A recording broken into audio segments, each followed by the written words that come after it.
Hello, everyone. Again, Mark Edward Willows here, and welcome to Gabbin Cabin. I have a very special guest here today, and also he has a very unusual twist to his career. Because get this, by day, he is an attorney. By night, he is a professional wrestler. And he is sort of a local guy from the Northwest Indiana area. Joining me on the program is Chris Freiberg. Chris, welcome to the show. Hi, Mark. Thanks for having me. And first, we want to point out before we get started, Chris also comes from a little famous background of entertainment and show business. Chris's dad was Warren Freiberg, who was a very famous radio broadcaster, and his mom is Libby Collins, who is still on the radio in Milwaukee, Wisconsin, correct? That is correct. WTMJ. Yes. So you sort of little bit fell into this entertainment business, but you took it to a different level. Wrestling. I guess the very first question I need to ask you is why? Why? Well, it's been kind of a long road. I started off becoming a lawyer in 2015 and figured, that's what I was going to do. After a few months working for my uncle, I got my current job as a Social Security disability attorney, which I do enjoy quite a bit. I like helping the people that need that. Prior to COVID, that meant a whole lot of travel. I was going all over the Midwest, sometimes putting 5,000 miles on my car in a month. I'd go to Iowa, Missouri, Southern Indiana, Southern Illinois. And during the process of that, you eat really badly. At least I did. The fast food is always there. It's cheap. It's easy to find, especially when you're in these small towns where there's basically a Subway and a McDonald's and not much else. So then COVID happened in early 2020 and everything changed. In disability, that meant that instead of the travel, we started doing all of our hearings over the phone. Didn't really change my eating habits at that point. Maybe even got worse because I remember from the time the first cases happened, I told my now fiance, we need to go to Jewel and we need to stock up on stuff so we can avoid the rush. So we had all this canned and processed food here. And we avoided COVID for a while until October of 2020. She works in the healthcare field, so she did end up getting it at that point. We didn't even know what we had at first because the testing was iffy at that point. But after about 2 weeks, after our second test, finally realized we had it. And I was sick for about a month with it. Had a moderate case, you could say. Even after the worst of it passed, I still had the residual issues, the fatigue, the shortness of breath. Like I said, I wasn't paying attention to my health at all. And because of those issues, actually talking to my mom, I was like, you really just have to go to a doctor and get checked out and see what's going on.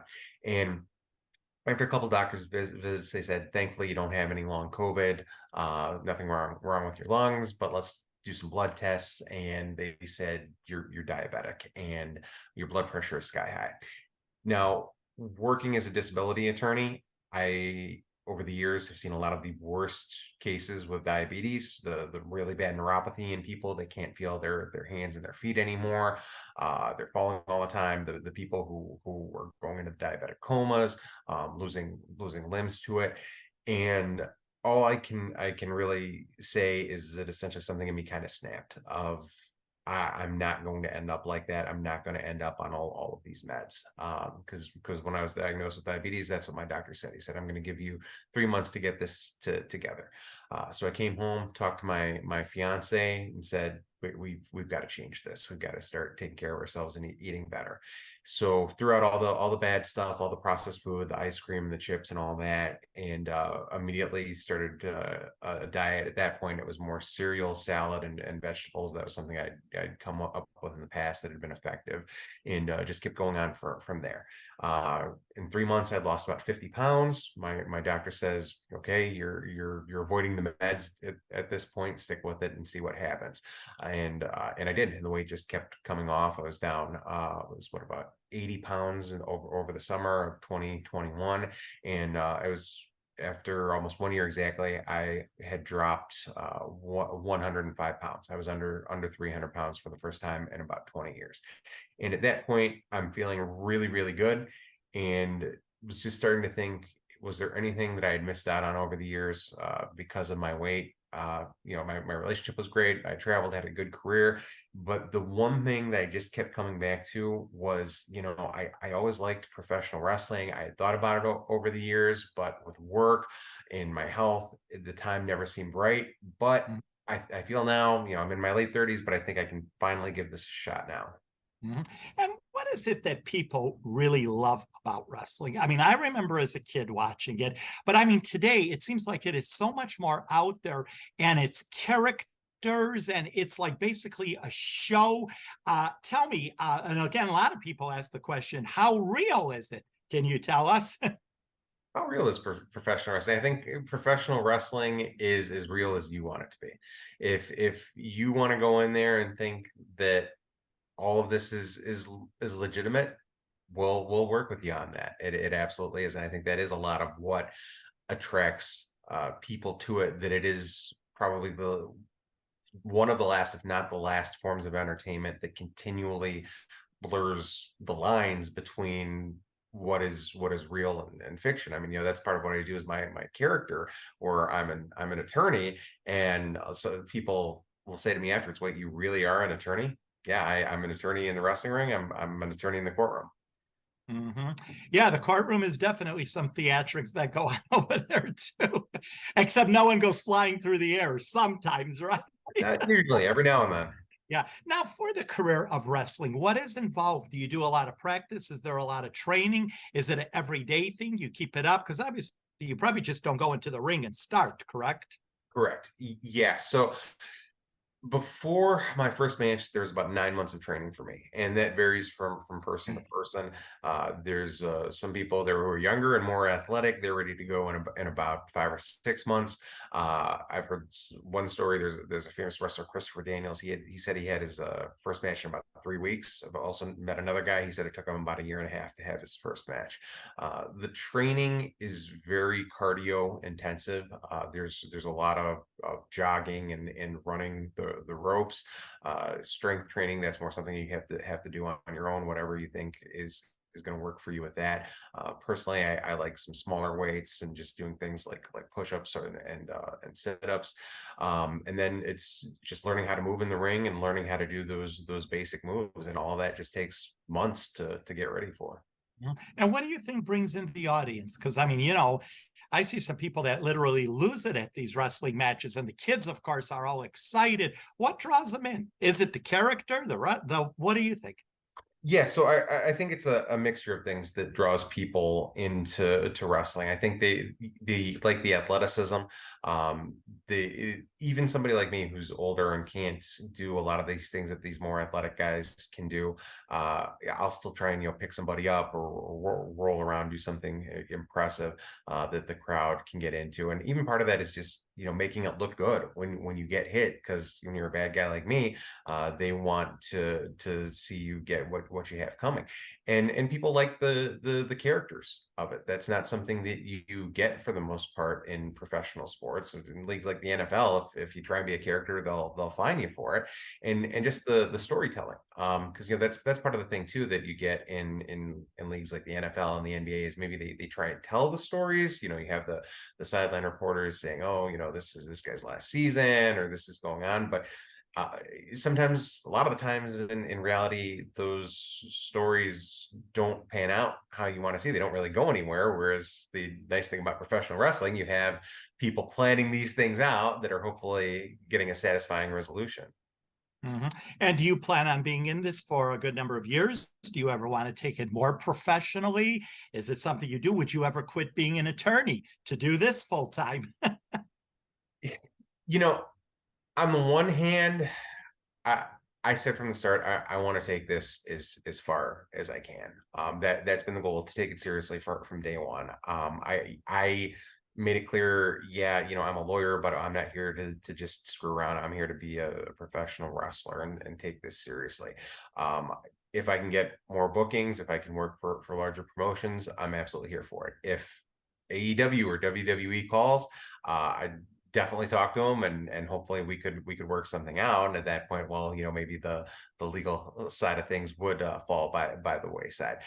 But realistically, I'm 39 years old. I'm just not as impressive in the ring as somebody who's 15, 20 years younger than me. I'm sure I'll work more on the independent circuit. I hope to be doing it for at least a few years. But we'll see how far it goes. Now, how do you get a character in wrestling? Does the promoter give you a character, a name? How do you develop a character? That's largely due to the I'm sorry.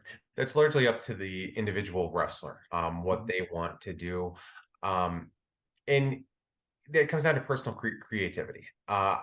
I did something here with my lawyer character, largely based on what I do, what other people envision from lawyers, kind of what they see in the worst of lawyers. A lot of people they do pick gimmicks close to their interests or their professions, or they just have a really good idea.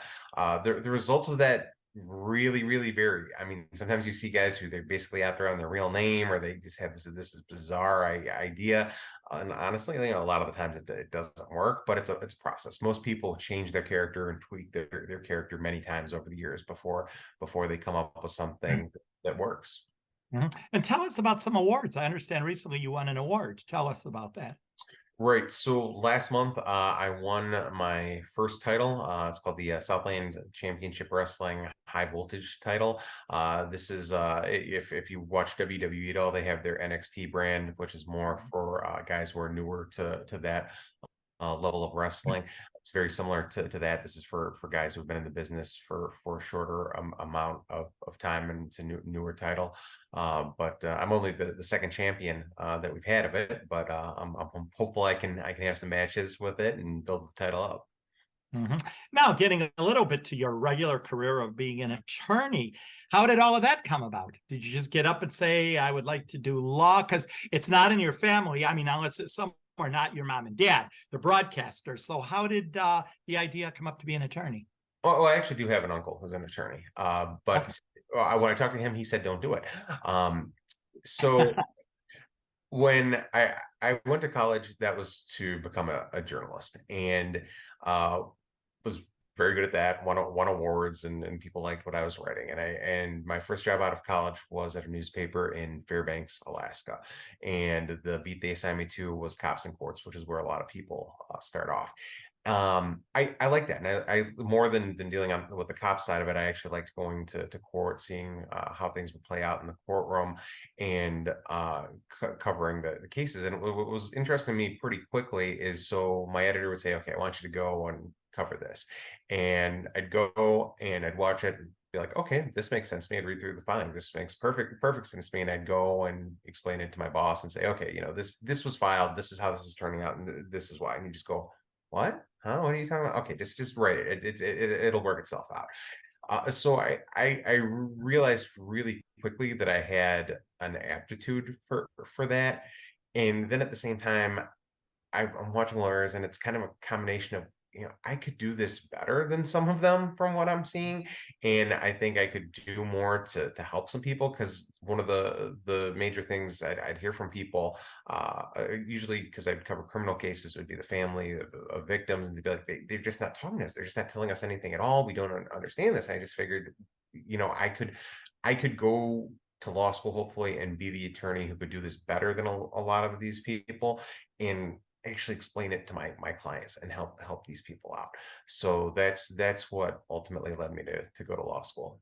Mhm. And what is the reaction from people in the legal community when they find out you're a wrestler? I mean, I have not visited ever your office, but when they walk in, are there maybe photos on walls that are like, what is this guy up to? Has that ever happened to you? Well, I work from home and talk to most of my clients over the phone. So it doesn't even come up with them. I told one attorney who I work with that I was going to do this, and her reaction was, "Oh, so are there like weight classes and age groups for this?" And that was, "No, this is professional wrestling. This is different." And I don't think she really understood what it was. So I think the general reaction from attorneys has been a lot of confusion. Now, you mentioned earlier your fiance. Is she there cheering you on? Now she is. When I told her I wanted to do this, she was the one person who at first said, "No, absolutely do not do this. You're too old and you're going to hurt yourself." Mhm. But as time has gone on, she sees how much I enjoy it, and she enjoys coming to the shows. So she's come around on it. So she is very supportive in your career choice. Yeah. Mhm. Now, what are some of your favorite moves in wrestling? Do you have like a finisher move, or what is your favorite? Yeah, so my finisher, it's a neck breaker that I call the I'm closed not argument. Yeah, I stick to a lot of the more basic things, body slams, suplexes, clotheslines, just trying to do them as best I can because I know they're gonna look good. I haven't done too much in terms of developing my own moves yet, but hopefully that'll come along in time. Now, wrestling too, I take it, besides being a wrestler, there's a lot of showmanship that goes into it, correct? I mean, you see the wrestlers on TV, especially the professional, the flashy outfits, the chains, the jewelry. I mean, one guy, actually, I don't recall his name. I mean, he looked like Liberace. It was all glittering. So, would you say there's a lot of showmanship involved with wrestling? Oh yeah, yeah. I mean, it's all showmanship, and that's really, I think the difference that attracts people to professional wrestling as opposed to MMA or boxing, because you're when you're actually in a shoot fight, you're not worried about what the crowd thinks. You're just trying to take the other guy down. Mhm. So if you're throwing a punch in UFC, you're throwing the punch and you're just throwing a punch at one punch after another. In pro wrestling, you're throwing that punch and then you're looking at the crowd reaction. Either you're getting them pumped up if you're the baby face, or you're getting them to be ticked off at you if for the heel. So that is a huge part of it that a lot of the guys do struggle with when they're starting off. Although I think that's one of my strengths so far. Who do you admire most in professional wrestling? My favorite's always been the Undertaker. Oh, okay. What do you think of Hulk Hogan? You know, I was never a big Hulk Hogan fan when I was a kid, especially in his early WWF days, because I got into it more when he was about to leave and Bret Hart was on the rise. I liked him more when he was a heel with the New World Order in the mid '90s. I think in terms of showmanship, I mean he's still one of the top guys that you want to analyze, and I mean see how he could work the crowd. On the other hand, everybody will say this if they're interested. You look at his in-ring ability, it's a little iffy. Mhm. Now, I have to ask you because we're speaking about characters. And by looking at your background over there, I think you are into a lot of characters. I see them all over on shelves there. What is that? Can you explain it to us? Yeah, so those are my Marvel toys. I got into comic books back when I was a kid. My dad was actually really into comic books too. He was more into the DC stuff, the Superman, the Batman. Really? One would have never known. Yeah, I don't think you talk about it too much, but we had a lot of that stuff. And me though, I got more into Spider-Man and the X-Men. I started collecting these about 20 years ago and just never stopped. Do you think by collecting stuff, doing wrestling, doing what you're doing, do you think that keeps you young? Yeah, I think in a way it does. It does keep giving you a younger mindset, and it's actually kind of interesting. I found when I'm talking to a lot of the guys that I train with, a lot of them collect action figures and stuff too. It almost seems like it's a very similar mindset that brings people into professional wrestling. Mm-hmm. And any wrestling matches that were some of your favorites that really stood out that you think about from time to time? I think probably one of the top ones, and a lot of people will come back to this, will be the Undertaker and Shawn Michaels at WrestleMania 2025. That was the first match they had at WrestleMania. I mean, that's just an all around awesome match, just everything that they did. Um, Going back and watching the Rock and Hogan at WrestleMania 18, that's another one that it can really show you how to work a crowd. So I think those are probably about the top two. Mhm. What is your take on backyard wrestling? You know, you go online, you see all these teams all over backyard wrestling. What is your take on that? Any advice for them as well? Like, be careful, let a pro do it. What would you say? Yeah, backyard wrestling. That's not really pro wrestling for the most part. I mean that's Or guys. throwing yourself around is all. Yeah, it's guys screwing around. Yeah, it's almost like a stuntman, jackass type thing.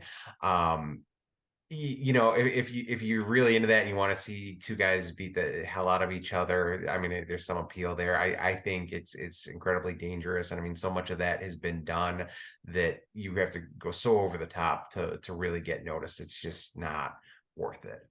If you're interested in pro wrestling, go to somebody who's been in the business and can actually teach you what real professional wrestling is. And I mean, I've done that. I've gotten hit with a steel chair and hit with stuff before. That's part of the show sometimes. But this real goofy stuff, hitting each other with light bulbs and getting thrown off of garages. It's just you're just gonna get hurt. Mhm. Well, that brings me to my next question. I was going to say, if anybody is interested, that they would really love a career in wrestling, is that your advice, or to hang around the wrestling rings, speak to the pros? What would you say? Yeah, and that was actually kind of an interesting thing. So when I decided I wanted to do this, it's really hard to find training. I just Googled first, and I found a couple places around Chicago that were real expensive. They wanted like $2,000 or $3,000 up front, and of course I'd have to go downtown from Northwest Indiana, which I wasn't thrilled about. So I started asking around and found a guy's like, well, I was with a group. They're not doing it now. They might do it in a few months, but couldn't get anything firm. And it was just by luck. There's a guy who I had only met one time before COVID started, who he had decided to just get into it too, and he'd been introduced to it by a longstanding friend of his. So I messaged him and I said, what is this? Where is this? How much is it? And he got me into it. The advice I'd give anybody now who wants to get into pro wrestling is find out what your local independent groups are, and almost definitely at least one of them is offering training. It's probably going to be a lot cheaper than looking at a school who's run by like a former WWE guy or something like that. And a lot of the time it's run by somebody who's been in the business for a long time, who's going to go know just as much, if not more. Mm-hmm, mm-hmm. Is wrestling more popular in certain parts of the country than others? I don't know about that. I know Chicago has always been considered more of a wrestling city. Mm-hmm. And there's a few towns like that, like Chicago, Philadelphia, New York have always been known to draw a pretty big crowd. I've been over a good part of the country. I lived in Alaska, I lived in Arkansas, and Northwest Indiana. You can find wrestling fans pretty much everywhere, I think. What was one of the biggest venues you've ever performed at? Well, I've only worked in a few so far. I think we run a lot of our shows with SCW out of the Japan Civic Center. For a really big show, we can draw about 200-300 people. Mm-hmm. Now, money-wise, without giving the exact figure, is there pretty good money, or are you doing it more for fun, or what? It When you get started in it, it's very much something that you do because you love it. Okay. There's not much money in it starting off, and I mean you can look it up and you can see the Rock is worth tens of millions of dollars, and Right. John Cena is too. There's very few people out there who make that kind of money, or even can only do professional wrestling. You know what always intrigued me, and maybe you could elaborate on it, because John Cena is one of them. Many wrestlers tend to go the Hollywood route after the wrestling career. They're going to become showmen or actors. Why is that? Is it because, like we talked earlier, wrestling sort of is showmanship? So do you think that draws them to, like, hey, maybe I could do a movie, I could do whatever? Yeah, absolutely. There is an acting component to it that I think a lot of people don't realize. You get these people who barely watch it, or all they know is who John Cena is, and they're that fake stuff. There there's a certain way to move for everything that you're doing in the ring, and there is that showmanship component that separates the good professional wrestling apart from, just two guys reenacting what they've seen on TV. Uh-huh. And when you have the guys who really get into that and really have their character and understand the movements and how to sell those moves, it's very easy to translate to an acting career, I think. Now, before the show, when you're so-called backstage, do you discuss with your partner, like, okay, get ready, I'm going to flip you here, throw you here, you're going to help me do this? Is that kind of all discussed, or does sometimes things ever happen in the ring that was not discussed and it just blows everyone away? Yeah, so things are talked out to an extent. People have different styles. There are a lot of guys who've been around for a while who don't like to talk out much at all. They'll basically say, "This is how we're going to start. This is how we're going to finish, and we'll figure out how to get there as we go." A lot of the newer guys, it's pretty precise and blocked out. We're going to hit this, and this. That being said, if you're working with 2, 3, 4 people out there, people forget things, and you gotta figure out how to cover that up, and how to get back on script when things like that happen, because you don't want to slam somebody and then just stand there going, come on, get up, man. What are you doing here? Right. So Now, you mentioned script. Is it basically scripted, meaning on paper, or is it just scripted in your head? it's scripted in your head. Although I've heard, apparently Randy Savage, the Macho Man, he was one of those guys back in the day who liked to type out like 5-page scripts, and have everything down precisely. And apparently he used to go to a lot of other wrestlers with that who didn't work like that and say, "No, we're not doing that." He threw away the paper and get kind of mad at him.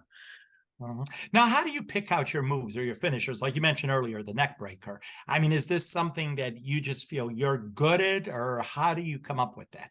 Like, sometimes you hear the professionals, it's their finishing move. That's like their trademark. How does that come out? So in training, you try a little bit of everything. I've tried some more acrobatic moves. I've tried doing things off the second, even top rope in training. Those things don't really work for me, and I don't want to do them in a real match because they're not going to look good. They might mess me up. They might mess up the guy that I'm out there with. So at least with me, it's in the training. We're going to test things out. We're going to see what works for me, what looks good, and that's ultimately then what I'm going to do in my matches. Okay. Uh, what do you, as Chris Freiberg, want to have one of these days on your tombstone? Oh, man, what do I want on my tombstone? I've always said I actually want to be cremated, so Oh, yeah, I don't even want a tombstone. okay. No tombstone here lies, whatever. No, cremate me, send my ashes back to Alaska. Mhm. Do you think also, finally, by being a wrestler now, do you think it helps with a personality? Because you seem very outgoing, very sociable. Do you think that has something to do with it, your choice of career? Yeah, I mean, I think that goes to everything I've done. If you're a journalist, if you're a lawyer, and a professional wrestler, you have to be outgoing. And especially with the wrestling, that is a big component. There have been so many stories over the years of these guys who, they are ripped, they are 6'6", super muscular, they could lift a small car up if they have to, and they have no personality whatsoever, and so they don't get very far. Even if the WWE signs them, they release them after a year or two because Well, see, that's what I always say. Personality, even in my business, entertainment, if you don't have personality, you don't go anywhere. I mean, right. personality is a big key in a lot of professions. You clarified that for me, and especially in wrestling, because when I talk to younger people, schools, and I tell them, you have to get out there no matter what your profession is, because if you're going to have the choir boy image, you're not going nowhere. Yeah, and it's definitely it's something that you can compensate with, because I mean, like I said, with my age, my being a bigger guy, I know I'm a little more limited, but I can talk really well. I've got the character. That's what I've lead on from day one, and I mean, it's given me a little bit of success already. Okay. And aside from being an attorney, aside from wrestling, what is Chris Freiberg at home? Oh, at home. Uh, well, I mean, most of the time when I'm at home, it's lawyering. It's probably more boring than people would think. A lot of watching movies and playing video games. Do you watch wrestling at home? Yes, yes, You do. yeah, Okay. yeah. Don't always catch the live shows as they're going on. Nowadays, I'll try and catch the bigger WWE events. I actually go back and try and watch a lot of the older stuff, because I mean, like I said, that's more of the style that we do and that I want to do. That strives for more realism, than these things that are almost the gymnastic displays. And I think there's still a lot of stuff that can be mined there that people have largely forgotten about. That if for and that's in terms of a move set, and that's in terms of your character and working a crowd. There's so much that you can go back to the 80s and the 90s, and some guys will go back further than that if you're looking to develop yourself in the business. There's good stuff there. And why focus on the things that are already on TV? You know, if you go out there and you just copy Roman Reigns now, WWE doesn't care because they already have Roman Reigns. Right. Do you ever change your show? You know, like, I'm going to try this, give this a shot this time. Do you ever do? Yeah. I mean, absolutely. You want to do different things every Keep it match. fresh and lively. Yeah. Because if you just go out there and do the exact same thing every month, I mean, people are going to catch on to that fast, and they're going to get real tired of it. Well, anyway, Chris, we are out of time. It was great having you on the program. Much continued success. Anything you want to tell your fans yet before we go?